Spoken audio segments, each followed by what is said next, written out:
Hey everyone, Pastor Tim coming to you from Community of Grace Lutheran Church here in Peoria, Arizona.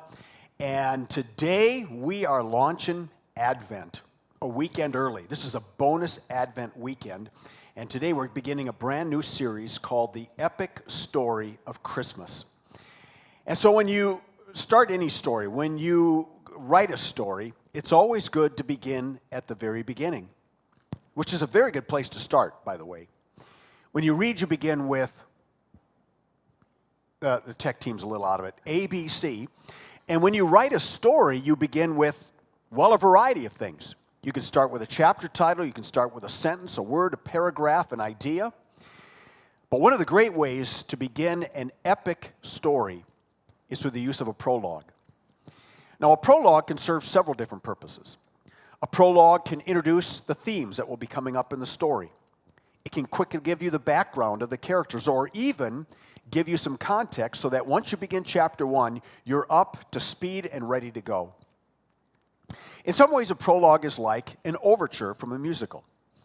So think Sound of Music, for example. Before the musical begins, before the story begins, there's an overture.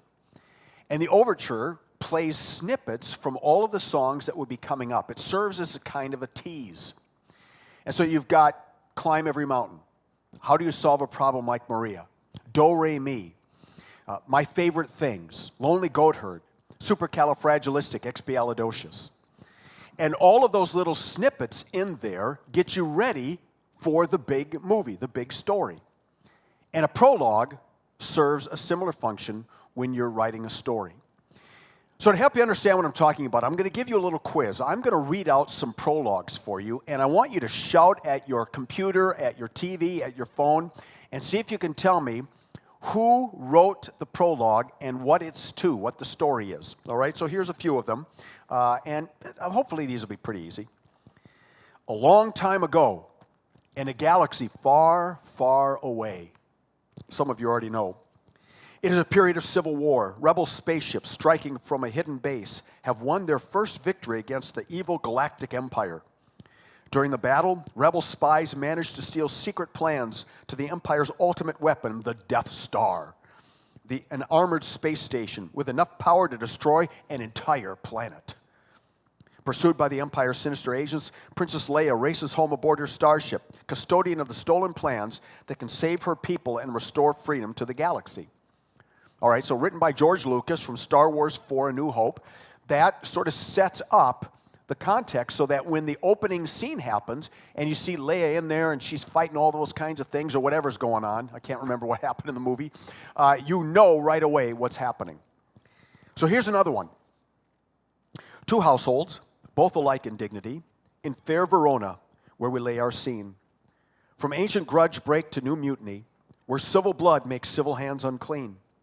From forth the fatal loins of these two foes, a pair of star-crossed lovers take their life, whose misadventured piteous overthrows do with their death bury their parents' strife.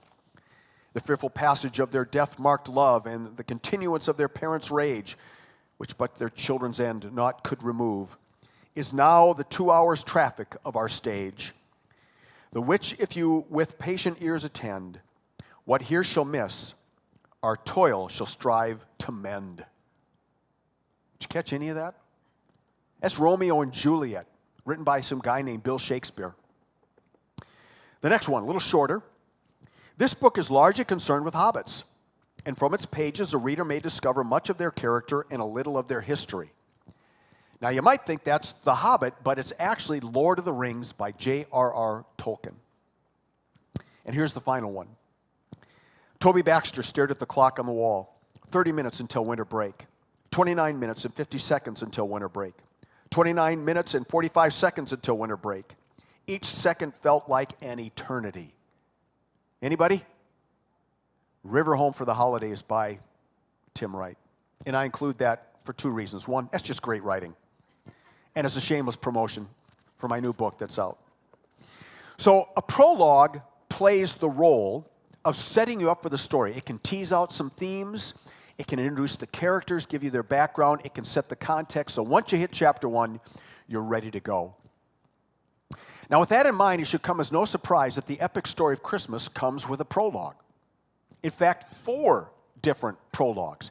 Each of the gospel writers, Matthew, Mark, Luke, and John, use a prologue to set up the story of Jesus, to tease out some themes, and each of them teases out a different aspect of the life of Jesus, that baby born in the manger. So, for example, Matthew uses his prologue to root Jesus in his Jewish ancestry. He uses a genealogy as his prologue, and he sets Jesus in the line of King David, the great king of Israel, and then ultimately shows that Jesus is an ancestor of Abraham, the father of the people of Israel. And so what Matthew is teasing out in his prologue is that the baby born in Bethlehem is a Jew's Jew. He's the new Moses.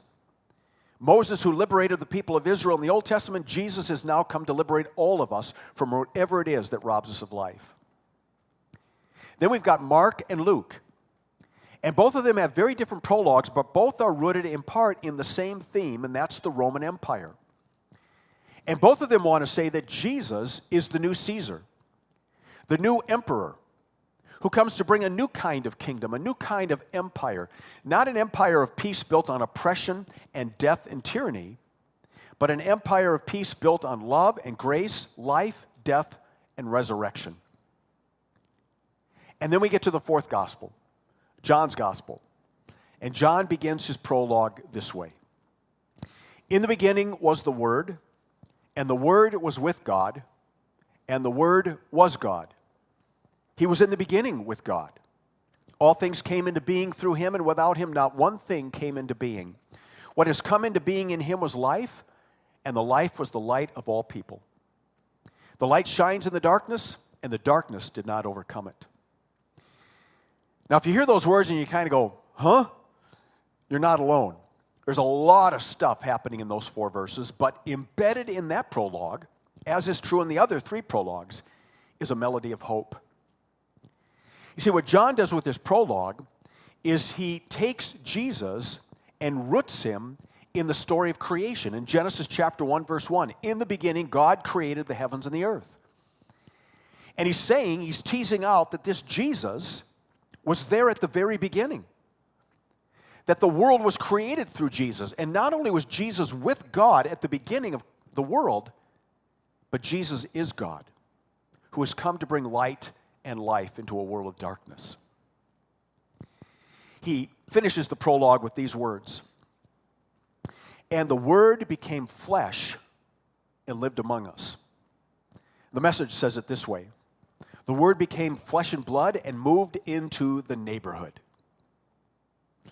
So Matthew says that this baby born in Bethlehem is a new liberator who has come to set us free from anything and everything that robs us of life. Mark and Luke say that this baby is a new emperor who's come to bring a kingdom of peace rooted in grace and love, sacrifice, death, and resurrection.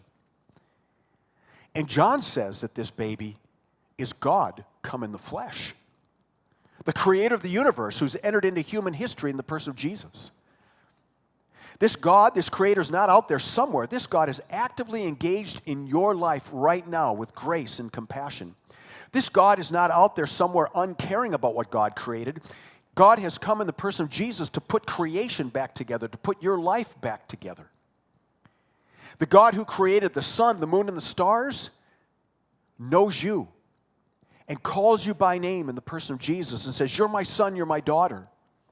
I'm fully pleased with you. Follow me. The prologues of Christmas tell us that that baby born in Bethlehem has come to make all the difference in your life. And if that's the prologue, if that's just the tease to the story, imagine what's up ahead when we start digging deeper into it. To be continued.